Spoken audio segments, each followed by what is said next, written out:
Welcome back to Shabbat Club, where I show you how to make the easiest Shabbat meal so that you can host without stress and without losing your mind.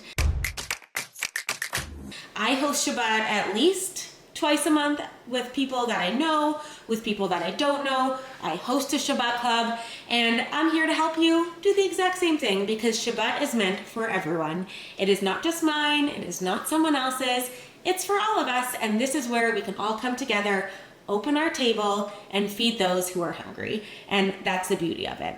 So if you want to learn more, hit that follow button, hit that subscribe button, and join me as I make Shabbat Club into something that can be replicated in your kitchen. Okay, so we are making a cauliflower. So my take on an Iraqi Levantine dish of Mujadara. It is traditionally made with lentils, rice, and a whole lot of onions, and it is so delicious. I'm gonna add a little bit of cauliflower into mine. You can either rice a cauliflower from this bad boy, or you can use frozen rice cauliflower, which is what I'm going to do. There's no wrong answer. I think what people get wrong with hosting is that they think that everything has to be 1000% homemade. But it doesn't have to be. You can take those shortcuts if it makes your life easier and if it makes you want to do Shabbat more often. Okay, so the first thing we're gonna do is cook our rice and our lentils. Now, typically we would use a lot more rice, but because I'm adding cauliflower rice, I'm gonna do just a little bit. I didn't want to take it out completely because I felt like it would feel a little bit too, I don't know, light or wet. So instead we're gonna do a cup of lentils. These are green lentils, and a half cup of basmati rice. These will actually cook in about the same time, so you can put them together. We're gonna fill that up with some water. Perfect. Now when you're cooking rice, I like to use the finger method to see if you've got enough water in there. So when you put it in, it should be about this top portion of your finger above the rice level, but lentils also use a little bit more water, so I went a little bit above that. To this, we're gonna add a healthy amount of salt, and we're gonna start seasoning it from step one. We're gonna add a cinnamon stick and a bay leaf. Okay, then we're gonna bring this up to a boil. And then once it's boiling, lower it to simmer, cover for about 15-ish minutes. Now this is a little slower, so I'm gonna put it on my actual burner, so just pretend you didn't see that. So as I mentioned, this dish uses a lot of onions. I'm gonna use 3 onions, and it's about 6 servings. But trust me, you're not gonna wanna skimp on it. So let's talk about cutting onions. Nobody ever taught you how to cut an onion, did they? I bet they didn't. So as you see, an onion has two parts, a top and a bottom, a kepi and a tushy. For those of you who don't know my Yiddish slang, a kepi is a head, a tushy is a butt. The trick to cutting onions is keep that tushy intact. We're a tushy family, okay? So what we're gonna do is we're gonna slice off the kepi just a little bit, and then put this flat side on my cutting board and slice down. When we're cutting anything, the trick to good cutting and good knife skills is making flat surfaces. So I made a flat surface. Again, this is my flat surface, and I'll put it down. So now I have 2 halves. At this point, you can peel the onion. It's a lot easier to peel this way. I'm also going to peel this top layer because it looks a little sad today. These guys are pretty small onions. Ooh. And now we have 2 halves. For this recipe, we just need half moons, so half circles. So I'm just going to go directly down like this. But let me show you how to dice it just in case that's something you want to do. Stunning. Okay, so to dice. Now that we have our little half of an onion, we're gonna put it on our cutting board. If I want a small dice, I'm gonna use this heel of my hand to stabilize it, because the best knife skills are ones that you don't cut yourself with. Wow, that's strong. Oh my gosh, my eyes. So now what I'm gonna do is I'm gonna take my knife parallel to the cutting surface, slice, slice, slice, about 3/4 of the way through to the tushy. Keep it intact. And then I'm gonna put my hand in a bear claw. So my son is 2.5 and he's obsessed with dinos and bears. So every morning he likes to roar. So this is our bear claw or dino claw. And I'm going to slice downwards, again, about 3/4 of the way in even increments. So I've almost made like a grid on my onion. And then I'll just slice downwards. So this is a really quick way to make a dice. Wow, that is so strong. I'm gonna continue with my onions. Wow, that's painful on my eyeballs. Let me check on this bad boy, because it doesn't seem to want to work today. Wow, wow, wow. Okay, so I did my first slice of the cappy, slicing right down the center. I'll make this as my scrap bowl. Wow, wow, wow. Okay, now it's working. Amazing. So these onions are going to be cooked in a hearty amount of oil, about a 1/2 cup. Might seem like a lot, but trust me, you will want it. I think what people get wrong with vegetarian dishes is that they think that they're not satisfying and light, but to make them especially kind of occasion worthy, I do use a fair bit of oil, not to make it greasy, but to make it feel rich and satisfying, because fat, which is often present in many animal-based dishes, helps keep us full. Wow, my eyeballs. So we are just kind of adding in fat in as if we were having an animal-based meal. Wow, my eyes. I know that some people have different tricks for not bawling their eyes out when they're cutting onions. None of them have ever worked for me. The one I haven't tried is what Adina Sussman does sometimes, and she wears literal swim goggles. And maybe I need to get myself a pair because, wow, I'm in pain. Okay, so we're gonna do a little slicey slice. Oh my God, I need to throw this out immediately. That was unpleasant, to say the least. Okay, so, but the show must go on, all right? So I'm gonna measure my oil. I'm using extra virgin olive oil. Always keep it in a opaque jug, not too close to the stove. So about 1/2 cup, perfect. Okay, let's make some onions. Whew.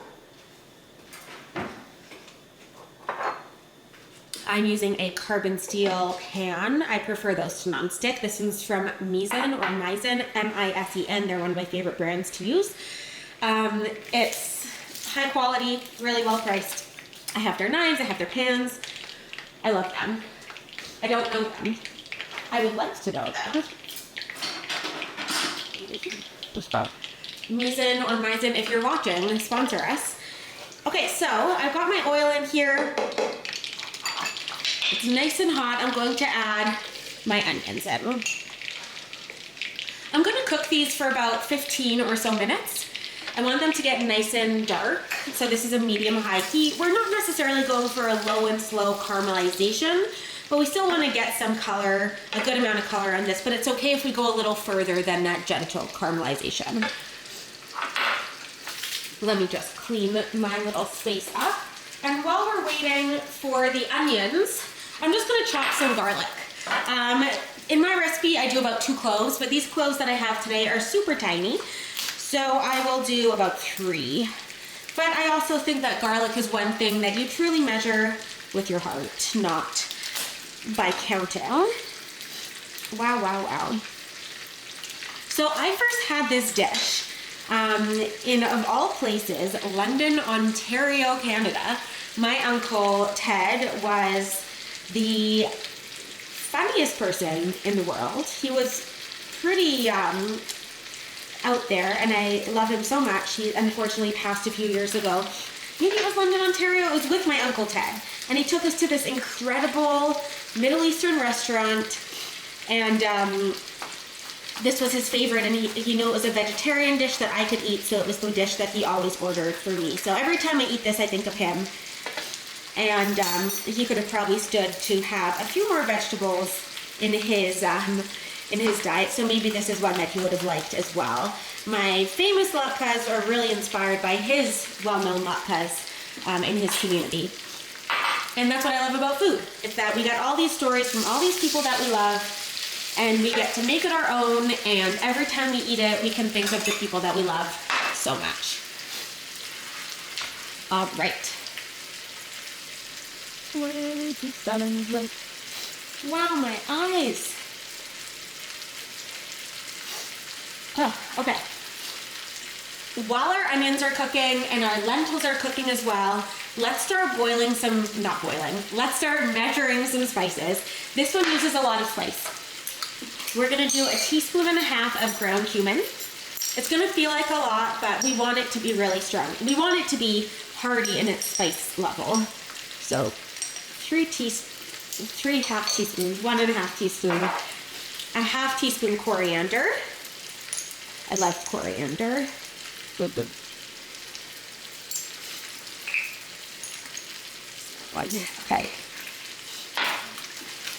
About 1/4 teaspoon of turmeric, just for a bit of color.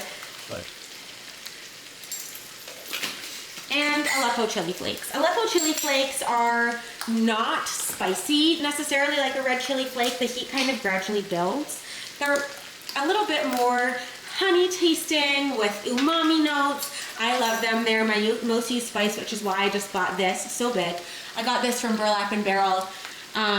This is their version of Aleppo right now because of conflict. They can't always get the spices that they source so beautifully in the world.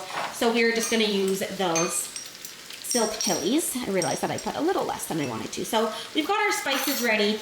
Typically I would put cinnamon in here too, but I am cooking my lentils with it. Whenever I'm cooking lentils or rice, I see that as an opportunity to really add more flavor from the get-go. So instead of cooking your rice in water, try cooking it in vegetable or chicken broth if you eat that. Add a bay leaf, add some spices, add something in there, even full garlic cloves, just to get a little bit more flavor started right when you start your cooking process. That's one of the things that I like to do, especially when I'm thinking about cooking beans and wanting them to taste a little bit more meaty. I love to add things like dried seaweed flakes to my beans, bay leaves, or even dried mushrooms or mushroom powder to really amp up that umami flavor that you're missing with some of those vegetarian items. So I'm gonna give this about 5-10 more minutes to get a little bit more golden, and then we'll come back to it and I'm gonna go check on my lentils. Yeah, they're nice and boiling. I'm just gonna lower that to a simmer and then we'll come right back. That means that it is my time to blow my nose because my eyes are still watering, my sinuses are unwell from that onion, so bear with me. My onions are getting nice and dark. Lots of little caramelized bits. There's nothing better than the smell of onions, oh my goodness. So what I'm going to do now is I'm gonna add my garlic that we chopped up previously. You don't wanna add it too soon because it has a tendency to burn. And my spices. Now we always want to add our spices earlier on in the process because that helps them bloom. That means that they're basically cooking in the oil and releasing their own oils because all those spices in your cupboard have their own oils. As I mentioned, we can use fresh rice cauliflower or frozen, doesn't matter. I'm using about 3 cups, which is conveniently 12 ounces or 1 bath. And I'm going to add that to my cauliflower. Perfect. I'm going to give that a good mix to coat. And now part of the reason that I wanted to add that turmeric to this was really to get a really beautiful golden color on this cauliflower and also the lentils and rice because otherwise it's a relatively brown dish. Sometimes I'll also take out some of the onions, about 1/3 or 1/2 of them to put on top, but I forgot to do it today, so who cares? It's just one of those days, you know? Are we all having a good time? So we're gonna give that a good mix. This is a dish that you can make in advance, then just pop in a oven-safe dish and reheat later. And that's the way you should be thinking about your Shabbat menus. This is the way that you should be thinking about all of your menus. What can I serve at room temperature? What can I make in advance? And what can everyone eat? This is vegan, gluten-free, make ahead, serve at room temp. It checks all the boxes. And it's all just full of flavor. So you can't go wrong. So while this is cooking, I'm gonna drain my rice and lentils, and then we'll add it to it. Ooh, you can smell that cinnamon.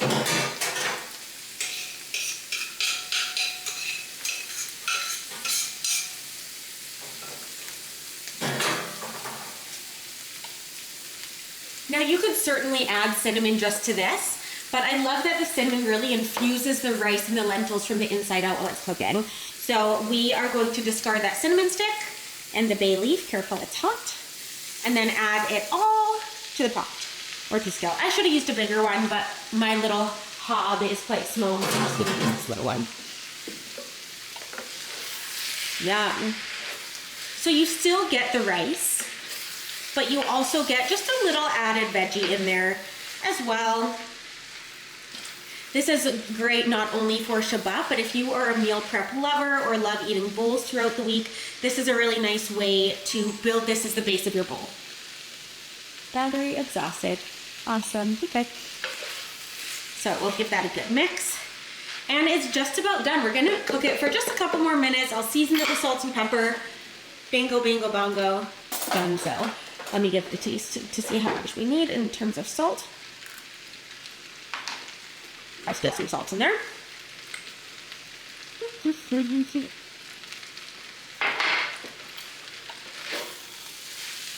gonna just cook off any of that excess water from the rice and the lentil mixture. Beautiful. Now, if this is something you're gonna prep in advance, know that you should really only reheat rice one time. So if you put this in the fridge and you're gonna serve it tomorrow, great. But just for food safety, they recommend only doing it one time.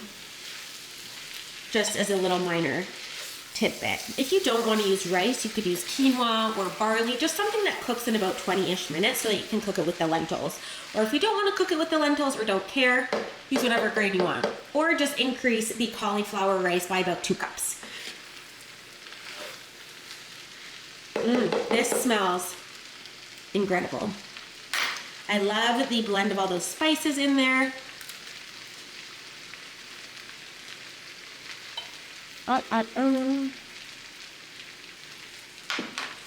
You really do get a little bit of everything. Let's plate this up and get Shabbat going.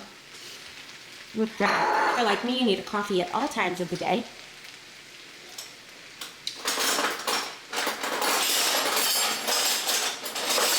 Now what I love about this is that I'm going to actually eat this as the base of my lunch today, and then some of it for Shabbat tomorrow. Don't tell. But it's just such a hearty and nutritious, delicious dish that can really go from Monday or Tuesday lunch to a meal that you would serve to your friends and family on a more special occasion like Shabbat. But don't forget, Shabbat doesn't need to be fancy food. Shabbat can be anything you make at home, as long as you're with people that you love and people that love you back. Love you back. I mean, is that it? That's not always what I have to say for Shabbat. Do they always love me back? I don't know. But Shabbat has been one thing that's really helped me create the village that I wanted to have. I moved to a new state that I'd never lived to before, didn't know anyone, and I created a Shabbat club to start meeting people, because if you want a village, you better make it. And now we are so fortunate to be able to host people for Shabbat almost every week, or go somewhere for Shabbat every weekend. What a blessing that is. So here you are, my cauliflower lentil mujadara, a spiced side dish, great dish for anyone who's vegan, gluten-free, and really just anyone at your Shabbat table, so that you can welcome everyone in, no matter if they eat a little bit differently than you do. Shabbat Shalom, welcome to the club. I'm so happy to have you here.